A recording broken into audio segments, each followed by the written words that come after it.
Hi, my name is Alice Shipman. A few weeks ago, my mother posted a poll asking who in the family was the biggest failure. My name wasn't just implied, it was the only name people mentioned. My sister laughed. My brother shared it. My mom called it a joke. But let me ask you something. When your entire family votes you out of your own story, when they turn your life into a public punchline, what do? Because I didn't yell. I didn't beg. I gathered proof. I waited. And 30 days later, everything they built collapsed. You want to know how it all came down? Let me take you back to the moment they stopped calling me daughter. And I stopped calling them family. Morning light slid through the blinds, touching the edge of my coffee mug and the stack of freelance papers on the kitchen table. It was one of those rare, quiet mornings in Baton Rouge when the cicadas hadn't started screaming yet. My laptop screen blinked with half-written emails, grant proposals for a local nonprofit that had hired me on a short contract. I told myself this time would be different, that the project might be the start of something steady. The kettle hissed. I poured another cup and checked the time. Hollis had texted about brunch. 10 sharp, my treat, bring your appetite. She was one of the few people who had stayed when the divorce stripped everything else away.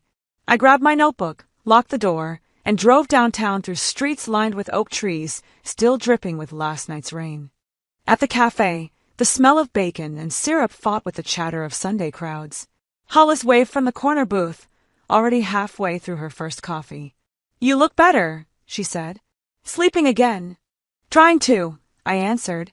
I told her about the new client, about how Mom had actually liked one of my articles on Facebook last week. Maybe things are thawing, I said, half joking. Hollis smiled. Miracles happen. While we waited for pancakes, I borrowed her iPad to check an email from the nonprofit. The Wi-Fi took a second to connect, and notifications began to spill across the screen. One name froze me. Velma Ridgway, my mother. The first line of the post glared up at me like a headline written in fire. Who's the biggest failure in our family? Thinking face, be honest, it's just a joke. I blinked twice, thinking it had to be a fake account.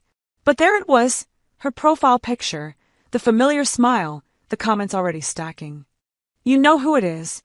Some people never grow up. Laughing emojis, hearts, likes, hundreds of them. My stomach tightened. I scrolled down, my finger trembling against the glass. Dahlia had commented 3 laughing faces. Luther, my brother, had clicked love. Mom had replied to someone who asked if it was serious. Just a little humor. She knows it's all love. I stared until the words blurred. The cafe noise faded, replaced by the sound of my own pulse. Hollis leaned over. Alice, what's wrong? I handed her the iPad. She read a few lines, then whispered, Oh my God. I couldn't move. People around us laughed at something unrelated, forks clinking against plates. I felt outside of it all, like a ghost watching her own life unravel. By the time I drove home, the post had passed 1,000 views. Notifications kept lighting my phone like warning flares. I didn't open them. I sat on the couch with the blinds half closed, the smell of syrup still clinging to my jacket. Every few minutes, I refreshed the screen. New comments appeared. Neighbors, family friends, people from church. One wrote, Guess the apple doesn't fall far from the tree. Another replied, At least the other kids turned out fine. I locked the phone face down. But memory doesn't obey commands. It dragged me back 2 days earlier to the award dinner downtown. Dahlia had just won a Rising PR Star plaque from a local business magazine. Mom was glowing, surrounded by cameras and champagne glasses. I remembered helping Dahlia draft her submission weeks before, editing her talking points, polishing her sentences. One of those same lines appeared in the article about her success. Authenticity is the heartbeat of communication. I had written that. Mom reposted the article on her page the next morning with the caption, Proud of my girl. She's always been the brightest. No mention of me. Not even a tag. Now, reading her cruel poll, it clicked together like pieces of a puzzle I didn't want. The erasure wasn't accidental. It was deliberate, tidy, practiced. I opened Facebook again. 700 likes. Over 100 shares. The poll had become entertainment. I typed a comment under it, just 3 words, This hurts, Mom. I watched it sit there for maybe 2 minutes before it vanished. Deleted. I sat back, the air too thick to breathe. The refrigerator hummed loudly in the quiet. I wanted to cry, but something colder moved in instead. I whispered into the stillness, this wasn't a joke. This was war. I opened my laptop and created a new folder on the desktop. Name, evidence. I started saving screenshots. Every post, every comment, every emoji. One after another. The cursor blinked at me, patient and silent, as if it already knew what I was planning. Outside, the streetlights flickered on. Somewhere, the church bells rang the end of Sunday service. I sat there until the hum of traffic faded, until the anger settled into focus. This was the moment I stopped waiting for an apology. I didn't cry. Not yet. I didn't want to give them that victory. The morning after I discovered the post, the air in my apartment felt heavy, as if the walls themselves knew what had happened. I made coffee, but it tasted like paper. My phone sat on the counter, buzzing every few minutes with new notifications I refused to read. Eventually, I opened the text thread with my mother. Her last message to me had been 3 weeks ago, a reminder to be more grateful for family. I stared at the blinking cursor, my thumbs hovering over the keyboard before I started typing. Mom, that post really hurt. I'm not okay. Please take it down. I hit send, then waited.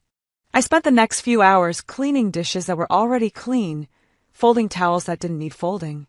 Each time my phone lit up, I turned toward it with a flicker of hope. When the seen mark appeared under my message, my chest actually loosened for a second, until the minutes stretched into hours and nothing followed. By sunset, the silence felt louder than any insult. I walked out to the small balcony overlooking the street. Kids were racing bikes below. Someone was grilling, the smell of charcoal floating upward. Ordinary life moved on untouched. I sat there until the sky dimmed and the first streetlight flickered on. My phone remained blank. That night I barely slept. Every time I closed my eyes, I saw her face in that profile photo, smiling, perfect, admired.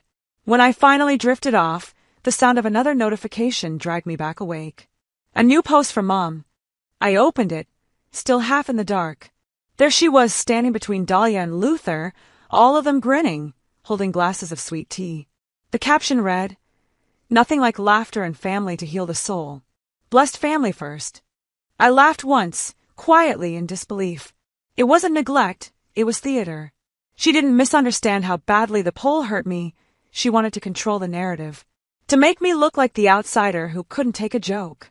She's not confused, I murmured to the empty room. She's curated. The following day dragged on in slow motion. I tried to work, but the words refused to come. My inbox was full of messages from clients, and one from Hollis, "You okay?" I typed back, trying to be, but didn't hit send. Instead, I opened my saved folder labeled Evidence and stared at the single screenshot sitting there. Then, without thinking, I began scrolling back through memory. 2 weeks earlier had been Mom's 60th birthday. I'd spent hours hunting online for a vintage gold watch like the one she'd lost years ago. When it arrived, I wrapped it carefully, no card, no note, just a simple bow. I wanted her to feel appreciated without making it awkward. The next morning, she posted a picture of the watch, wrist tilted to catch the light. The caption read, "My thoughtful daughter strikes again. Thank you, Dahlia. You always know what I love." The comments poured in. "You two are the sweetest. Dahlia's such a gem." Mom replied to each one with hearts. I remember seeing it and whispering to myself, it doesn't matter. It's just a watch. But it did matter. Because it wasn't the first time I'd been written out of my own kindness. That memory opened the door to others. Like my 32nd birthday last spring, when the family card arrived signed by everyone except Mom. Or the Christmas photo posted online. Everyone gathered around the tree except me, the caption reading, "All together again." I'd been at that very dinner, only cropped out of the frame. The images spun together in my head like pieces of film spliced too tightly, each cut leaving a mark. It hit me then. The poll wasn't random cruelty. It was the finale of a long production where I'd been cast as the failure from the start. I sat at my desk and opened a new message to Mom. This one was shorter. "Is this really how you see me?" I pressed send and stared at the screen until the small scene tag appeared again. Nothing else. The quiet between us had texture. It scratched. I locked my phone, stood up, and paced the apartment. I thought about calling Hollis but stopped myself. There was a difference between venting and exposing your wounds too soon. Right now, I needed clarity, not pity. Outside, the night pressed against the windows. I turned off the lights and let the glow from the street lamp seep in. Somewhere down the block, a couple argued, their voices faint, fading. I poured a glass of water, sat back down at the table, and opened my laptop. The folder, Evidence, blinked on the screen. I clicked it open and added the next file. A screenshot of that new post, the smiling faces, the caption about healing. Then another, the picture of the watch tagged to Dahlia.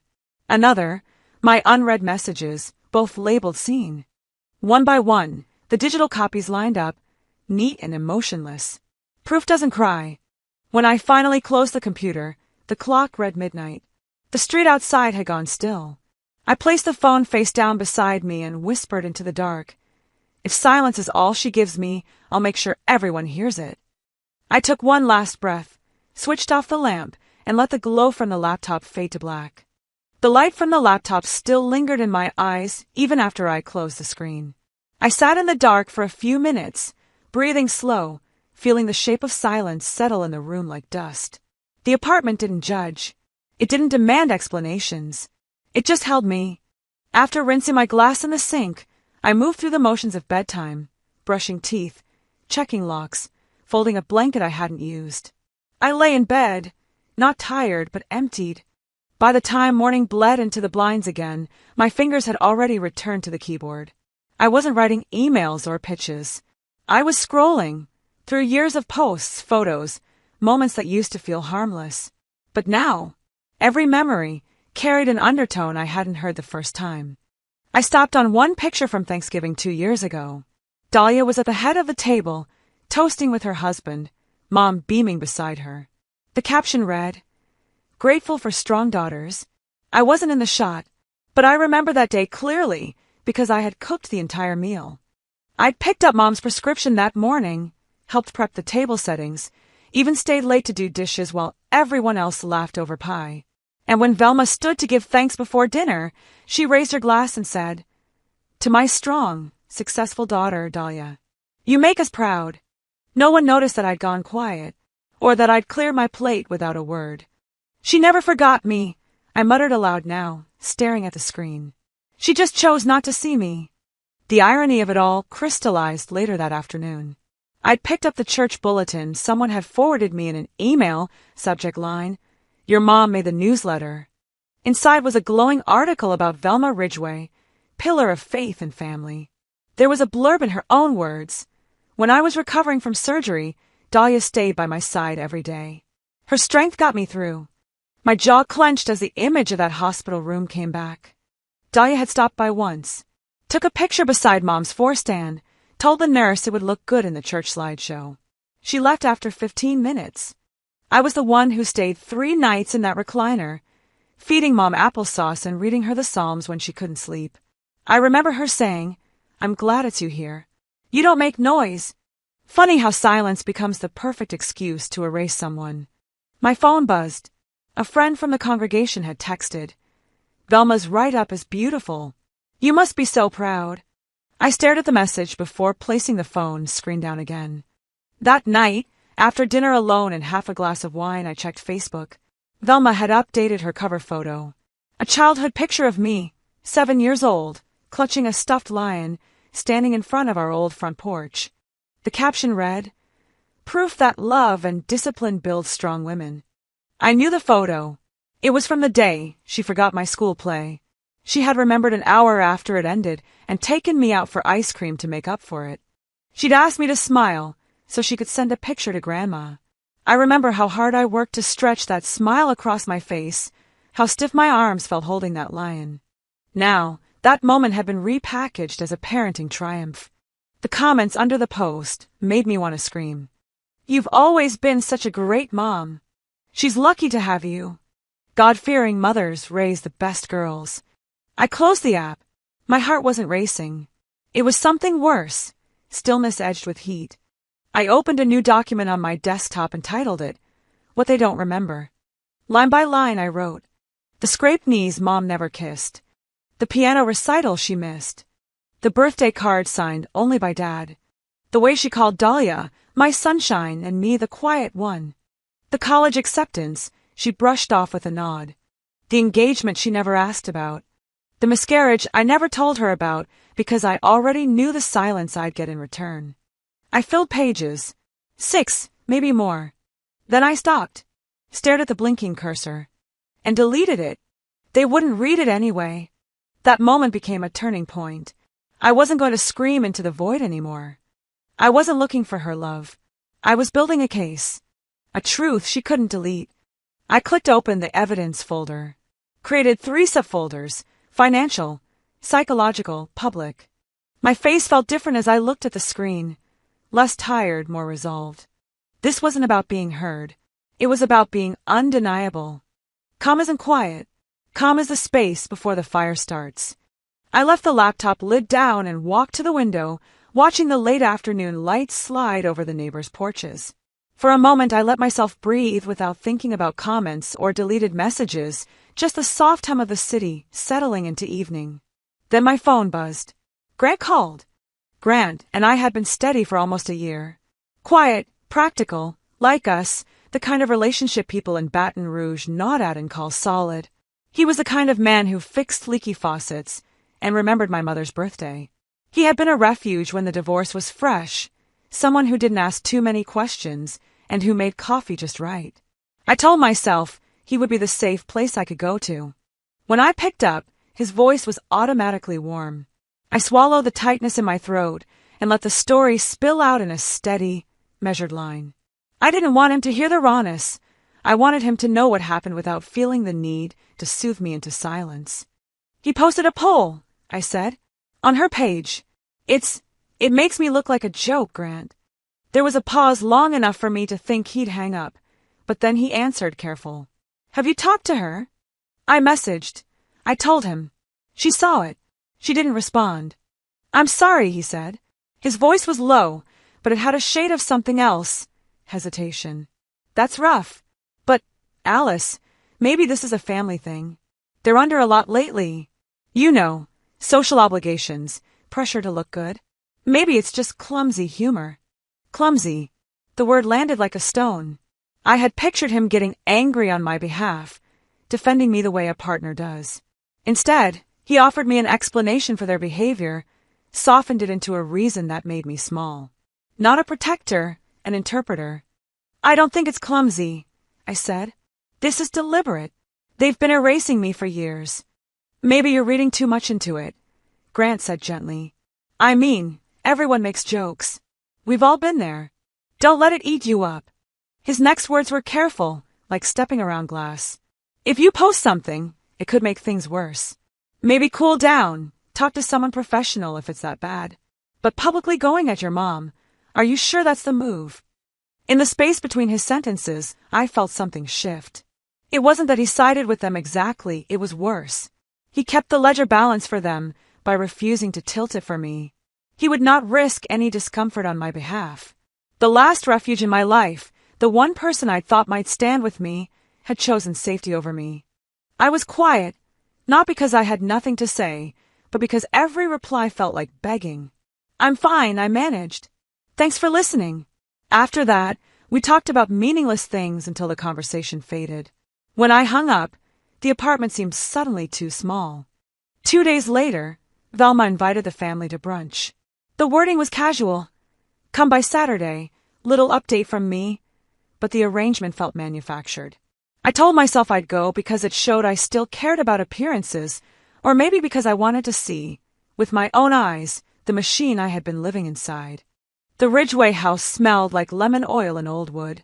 Velma moved through the rooms like someone conducting an orchestra, making sure the napkins matched the china and the playlist hummed at just the right volume.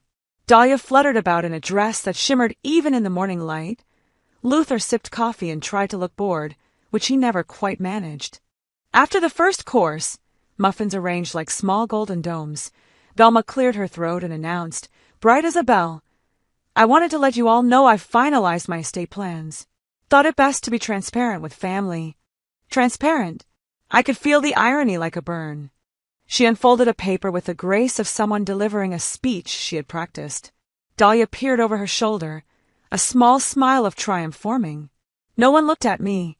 Dahlia, Velma read, will receive the Lake House Trust. Luther will be handled with the retirement accounts and holdings. I have made provisions for ongoing charity donations in my name. She paused and smiled a practiced maternal smile. I've always believed in setting things up so that the family legacy is preserved. My throat closed. I kept my hands folded on the table, clenching and unclenching like a metronome. When she finished, people clapped politely, the sound as automatic as the chef's chime for orders at a diner. I cleared my throat and spoke slowly because I wanted my voice to be measured, not hysterical. What about me? Velma's smile never wavered. You, she said, made your position clear when you decided to go your own way. I'm simply honoring that. I can't set aside holdings for someone who doesn't want to be part of this family. The room felt like a stage, and I was the actor performing shock. The words washed past me, but the hurt didn't pierce like it used to. This time it landed and I felt it settle into resolve. When I left, I didn't raise my voice. I didn't try to argue. I walked to my car with my hands in my pockets and my mouth set. Nod, leave. That was the script I chose. Back at my apartment, I found a dusty cardboard box labeled in my father's handwriting, Dad Records. I had avoided it for years, the weight of it like a promise and an accusation. I carried it to the kitchen table and opened it, half expecting to find only brittle papers and faded receipts. Between old Polaroids and a checkbook stub was a letter folded in on itself, Mom's handwriting looping across the page. At first I thought it would be another reminder to keep the garden tidy. Then I read the line that made my hands go cold. Let's make sure Alice gets the inheritance. She was there for everything. She deserves it. It was dated years before the fights, before the gradual ignoring. It was an instruction, clear, unambiguous. How do you rewrite a life that someone had once promised to protect? How do you erase the past so cleanly that even the paper changes its story? I read the letter 3 times. The first time, tears blurred the ink. The second time, my hands were steady. The third time, the well of something I hadn't named yet rose in me and felt like purpose. They had rewritten history around me. They had pretended it never existed. They had turned kindness into something else, into bargaining chips and PR. That night I sat at the small desk by the window and began a new document. Not an accusation written for catharsis. Not a stream of old complaints. A formal letter, a demand. I sketched out the points I needed, the poll and its public impact on my reputation, the misattributed work that cost me recognition, the watch that had been rewritten as Dahlia's gift, the letter proving their prior intent. I listed damages, not just financial, but professional loss and emotional harm. I added dates and attachments, a plan for timeline and witnesses. I wasn't sure yet if I would send it publicly, or hand it to a lawyer, or mail it to my mother with a certified stamp. I only knew I would not wait for their contrition. I would create a record that could not be quietly erased by a practiced smile. When I finally stopped and read what I had written, the paper felt solid. It was not vengeance. It was accountability. It was the beginning of a boundary I intended to make everyone respect. Outside, a storm rolled in, the first thunderheads of the season gathering over the city. The sound of rain against the windows felt like punctuation, an end of one paragraph and the start of another. I saved the document. I named the file, legal_demand_draft.docs. Then I leaned back in my chair and let the fatigue wash over me. Not the heavy, collapsing fatigue I'd felt earlier in the year, but a different kind, one that follows action, not resignation. They thought I wouldn't fight. They forgot what silence teaches you.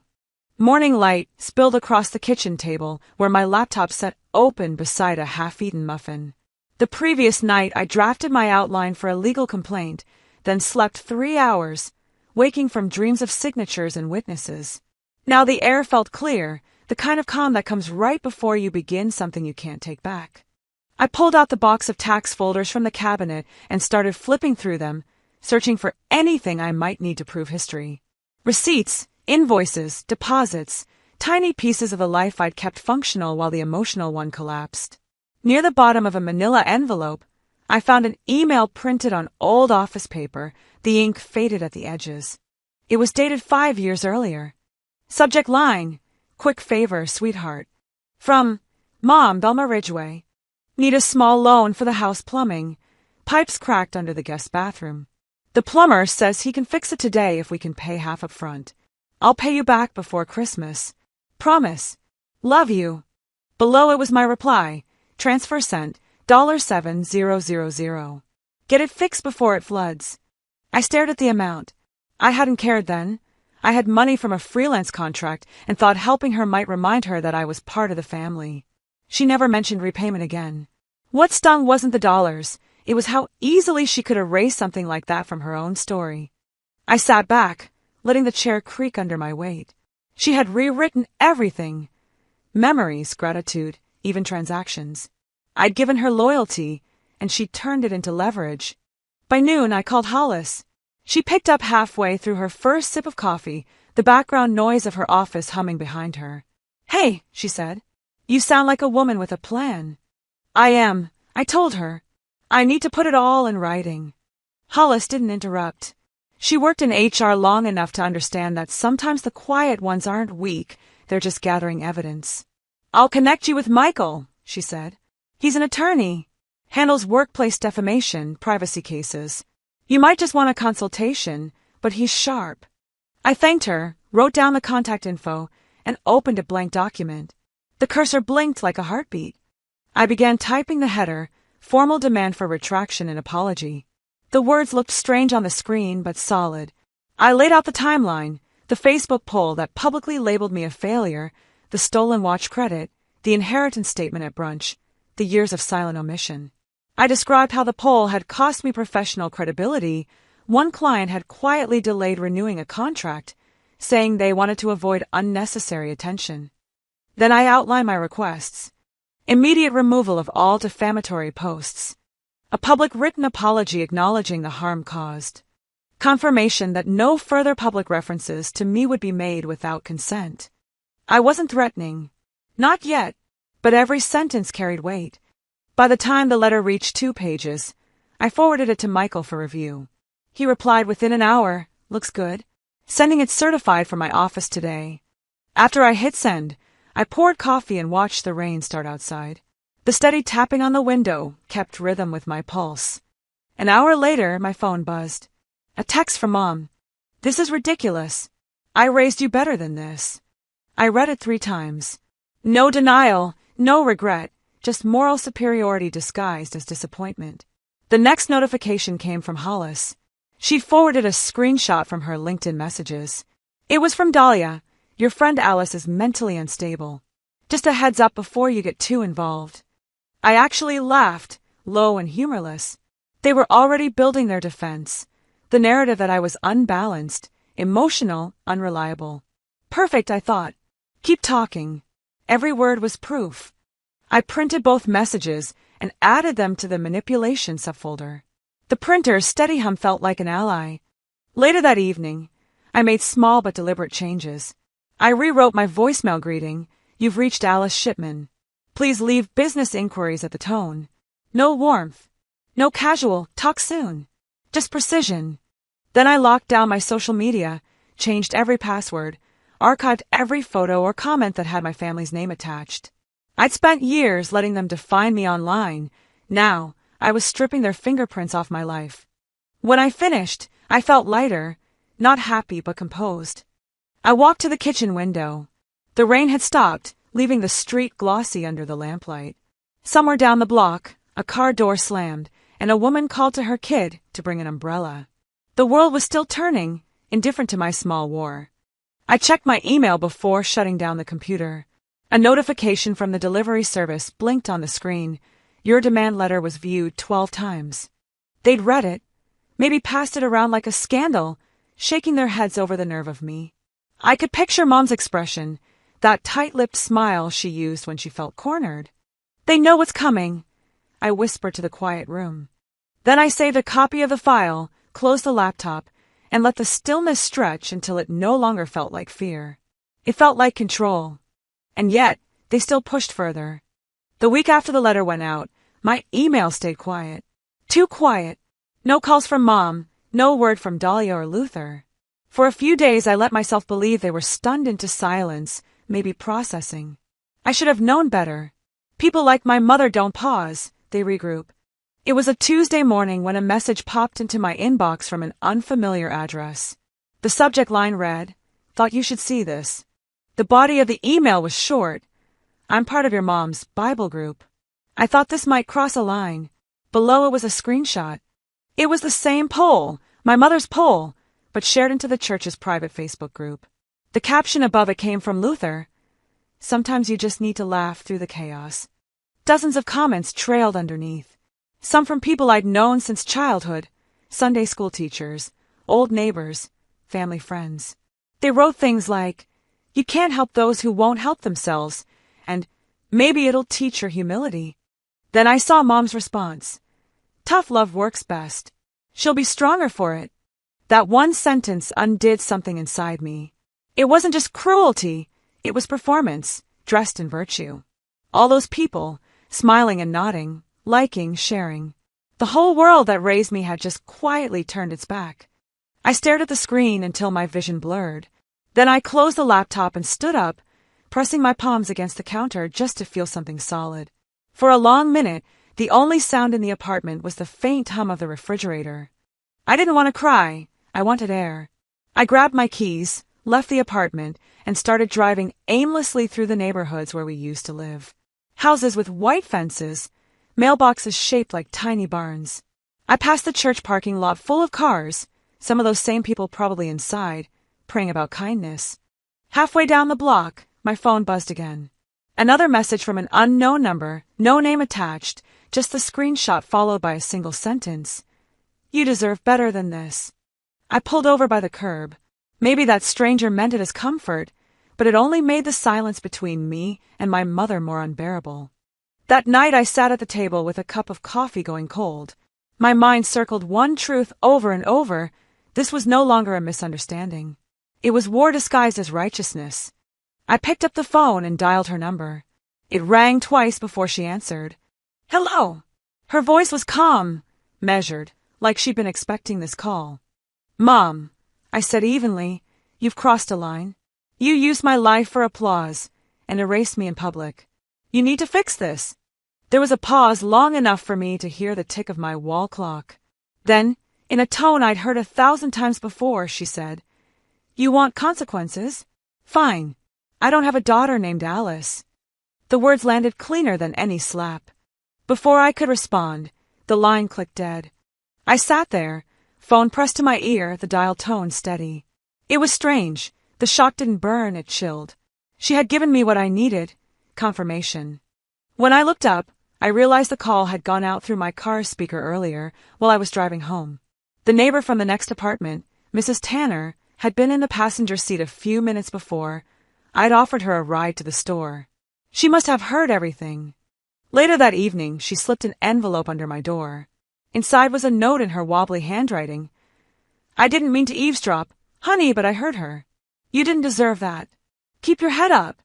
I held the note for a long time before setting it in the public folder on my desktop. Every piece mattered now. I stopped asking why she did it. People like Mom need to be the hero in every story, even if it means casting their own child as the villain. The next morning I updated my legal folder with timestamps, texts, and a short description of the call. I forwarded everything to Hollis with a single line. "Next step, please." When her reply came back, it was simple. "Got it. You're stronger than you think." I opened a new document. The cursor blinked, patient. The header read, "Statement for public release." My fingers hovered over the keys. I wasn't shaking anymore. I started typing. "My name is Alice Shipman. You may have seen my mother's poll." The words looked steady, almost sterile. No anger, no decoration, just truth, bare and deliberate. I didn't post it yet. I read it twice, saved it, and closed the file. I turned off the lights and walked to the window. Outside, the street lamps flickered on, one by one, stretching down the road like a line of quiet witnesses. They hadn't broken me. They'd simply given me reason. I hit post on a Monday. By Tuesday, Baton Rouge knew my name. I didn't expect fireworks. I wasn't looking for praise. I expected it to disappear into the noise, like everything else I'd ever said in that family. But this this didn't vanish. The post was simple. Just the facts. My name is Alice Shipman. You may have seen my mother's poll. I included screenshots, no dramatics, no filters. The poll, the comments, the screenshots of deleted messages. The note about the inheritance that never came.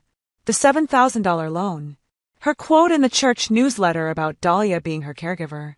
Even the birthday post tagging Dahlia for the watch I bought. All of it. In black and white. Within hours, the local community forum where I posted it began spinning like a fan blade. 800 shares. Then 1,200. Then Facebook groups I hadn't thought about since high school were buzzing. People commented, not with pity, but with recognition. I know her mom. Velma ran my PDA, unbelievable. She gave me parenting advice for years, and did this to her own daughter. My sister's like that. Gaslights everyone and then bakes a pie. The likes rolled in. Messages flooded my inbox. Some from strangers, others from women I'd known only in passing. Old choir members, a former classmate's mother. I read every word, not because I needed validation, but because I wanted to remember what it felt like to be seen. The internet didn't save me, but it saw me. By the end of the day, the post had reached local news bloggers.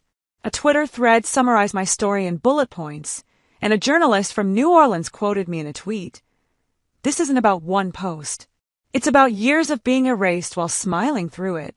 At first, I felt numb. Then, slowly, a strange stillness set in. Not peace, but balance. Wednesday morning, I woke up to a voicemail from a friend in Mom's church circle. You might want to check in, she said. There's fallout. Velma was called before the board at her women's philanthropy group.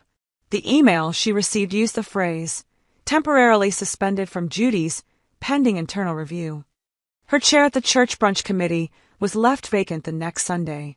Her name was quietly removed from the upcoming regional fundraiser. No one called her a fraud. No one used that word. But they didn't have to. People stopped tagging her in family photos. Her Instagram account went silent. Donations she helped coordinate paused. I watched it unfold from my small kitchen, sipping coffee, checking notifications. And I didn't smile. I just breathed. It wasn't revenge. It was physics. When you push long enough, eventually something pushes back. Later that week, Dahlia posted a vague quote on her Instagram story. White cursive on a pale beige background. Let go of those who cling to bitterness. Light will find its own. I stared at it for a full 30 seconds. Then, calmly, I replied in the comments. Light doesn't steal other people's words and call it divine. The comment blew up. 2,300 likes in 2 hours. Someone turned it into a meme. Dahlia deleted the post by sundown. No apology. No message. Not even a passive-aggressive email. Luther was the only one who broke the silence. He texted simply, I didn't know it'd go that far. You okay? I left it on read. He wasn't reaching out for me. He was checking the temperature of the room. That Friday, I turned off my phone for a few hours, went for a walk around the lake near my apartment. Ducks floated along the edge, unbothered by the weight of any name or story. When I returned home, I had a new message in my inbox from a reporter at the Baton Rouge Sentinel. I read your post. I'd like to do a feature. People need to hear your side. The full side. I stared at the email, not immediately answering. Part of me knew this was what came next. The logical next step. Another part of me felt an old knot in my stomach tighten. A familiar fear. If I say more, will they call me vindictive? But then again, they already had. They'd labeled me bitter long before I ever raised my voice. I placed my fingers on the keys. Typed. Stopped. My reflection in the dark laptop screen stared back. Not scared, not angry. Just tired of hiding. And then I typed. Let's talk. That was all it said. 2 words. Flat and ordinary, yet heavier than anything I'd written in years. My finger hovered over send for a full minute before I finally let it go. The reporter's name was Meredith Cross. I'd seen her byline a few times. Her work wasn't sensational, it was scalpel sharp. She wrote like she was holding a mirror steady, even when the reflection wasn't pretty. Within an hour, my phone buzzed. Unknown number. Baton Rouge area code. Hi, Alice. Her voice was calm, practiced warmth wrapped around steel. The tone of a woman who had spent years asking painful questions softly enough that people forgot to lie. Got your email. I'd like to hear your story from the beginning. We talked for almost 2 hours. She asked everything. About the inheritance, the church poll, the doctored post in the women's group, the stolen credit for the charity gift.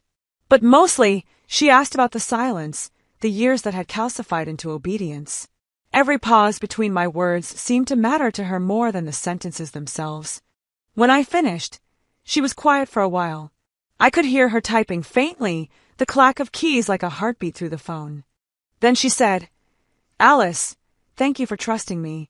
I promise I won't sensationalize this. It's not a tabloid story, it's a story about erasure." That word stayed with me. 3 days later, her piece ran in the Baton Rouge Courier. The headline was clean, deliberate. "When family fails, one daughter's fight against public betrayal." Beneath it, a photograph of me, unposed, unsmiling, eyes open but not pleading. And below that, the poll quote she'd chosen. It wasn't the poll. It was every time they looked past me while I was still standing there. When I read it, my throat tightened, not from shame, but from recognition. Meredith hadn't rewritten my pain. She translated it, made it legible. For the first time, the story wasn't a whispered accusation over dinner or a deleted Facebook thread. It was documented, printed, archived. It wasn't revenge. It was record. The piece spread faster than I expected. Within hours, the comment section lit up. Supporters, skeptics, and strangers dissecting a lifetime condensed into 1,200 words. Some called me brave. Others called me a disgrace. A few said this was family business that should have stayed private. But for once, I didn't care what they called it. Because they couldn't mute me. They couldn't interrupt. My voice existed outside their house now. By the end of the second day, a regional outlet picked it up. By the end of the week, it was the Courier's most read feature of the month. Meredith texted me the analytics with a simple note. People needed to read this. The fallout came fast, and it came publicly. Velma's name, once carved into the polished oak plaque at St. Martin's Community Church, was quietly removed. No press release, no announcement, just gone. One Sunday, her name was there. The next, it wasn't. The space looked cleaner that way. Her seat on the regional women's legacy board disappeared next. Officially, they called it an internal restructuring. But Baton Rouge isn't New York. People here talk. Secrets rot fast in humid air. The grocery store downtown that used to display the Ridgway family wall of framed portraits, 8 black and white photos in a neat row, took them down overnight. By morning, the wall was bare. A nail hole where Mom's smile used to hang. And Dahlia, the golden one, the sister who did everything right, wasn't safe either. Her company issued a bland corporate statement. We are reviewing recent claims regarding originality and credit attribution. In plain terms, she'd been caught. She started posting vague Instagram stories, quotes about forgiveness, pastel sunsets, captions like, "Sometimes storms cleanse more than they destroy." She wanted to sound healed, but her voice cracked under every filter. Luther, my brother, did what he always did when things got complicated, vanished. Deactivated Facebook, scrubbed LinkedIn, turned his phone off. Cowardice disguised as retreat. And me? I stayed quiet. I didn't celebrate. I didn't defend myself online. I didn't need to. The truth was already doing the work. For the first time in years, I didn't owe anyone a reaction. I just watched the ripples form and fade. Then I exhaled, a real breath, deep and unforced. On Thursday night, my inbox pinged. A name I hadn't seen in years, Leona Crane. My aunt, my mother's younger sister, my refuge once. When I was a kid, she'd sneak me extra pie slices and whisper, "You're the only real heart in that house." She taught me how to bake cornbread from scratch. She held me the night Mom locked herself in her room after I told her I liked Dad's new girlfriend's perfume. Her email was short. "Alice, I saw everything. I read the article. I don't know what to say. I should have spoken up. I didn't. Please know I still love you. I always did. I was just afraid of her." I read it twice. The first time, I felt a flicker, something soft, almost like warmth. The second time, nothing. Just the hollow echo of too late. Because she'd been there. She'd watched it all happen, in real time, and said nothing. Her silence wasn't ignorance, it was survival. I understood it, but understanding doesn't heal you. It only names the wound. I didn't reply. I dragged her message into a folder I'd just created. The name of the folder was Almost. That weekend, I wrote one final post.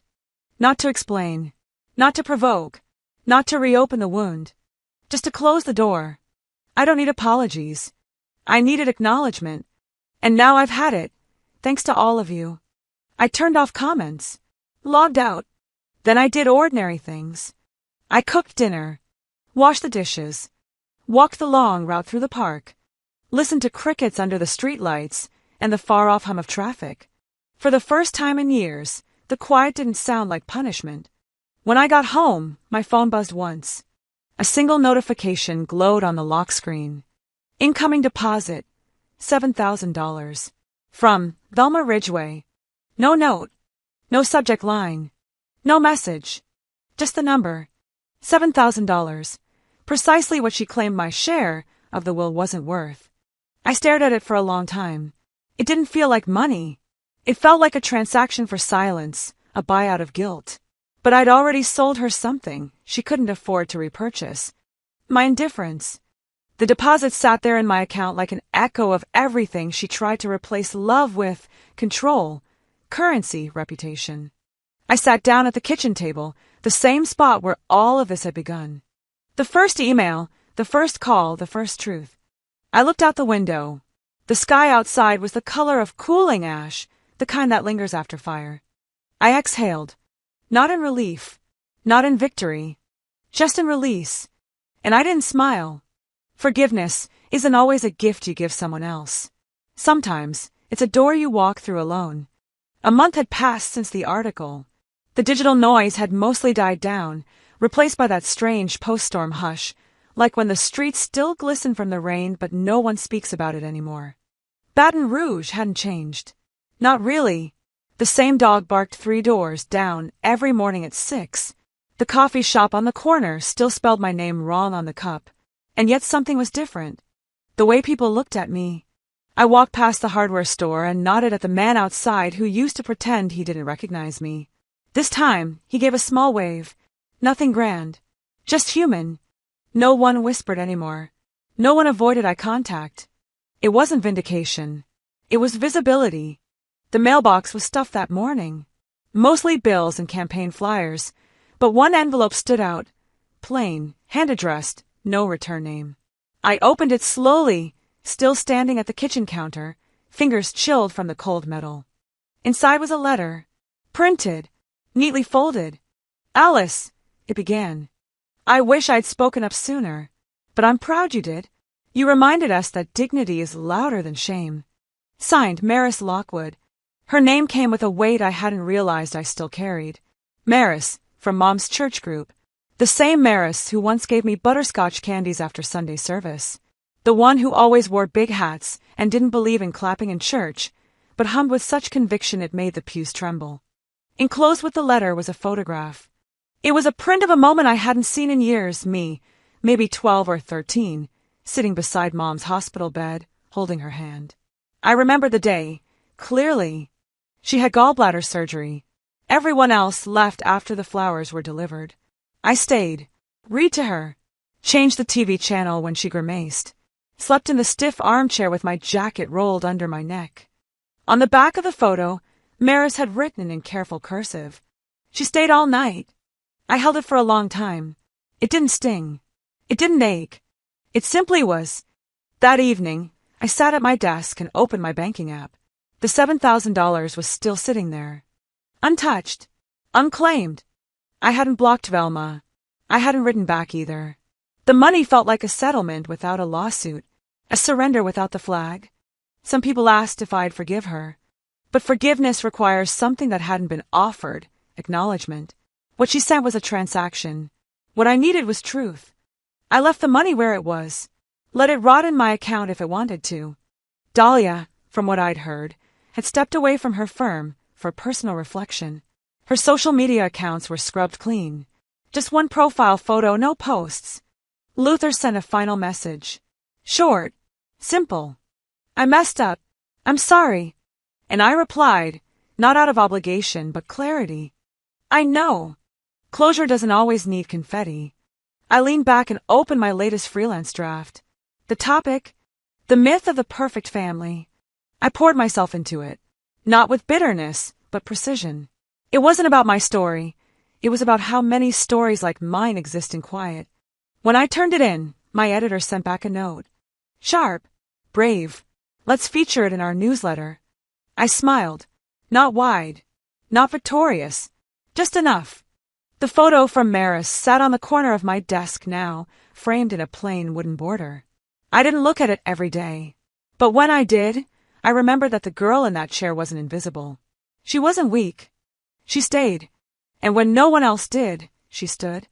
They told me I was the failure. But it wasn't failure, it was difference. And they feared it. They mocked me for not belonging. But I never wanted to belong to cruelty. Now, I don't need their name to define me. I have my own. I reached for a pen, turned the photo over, and wrote one word on the back. Enough. Sometimes, the people who are supposed to protect us are the ones who do the most damage. Quietly, over time, with a smile. This wasn't just a story about revenge. It was about reclaiming your voice when the world tries to write you out of your own life. Have you ever been silenced by the ones closest to you? What would you have done if your own family publicly humiliated you? Drop your thoughts in the comments. I'd love to hear your story. And if you want more powerful stories,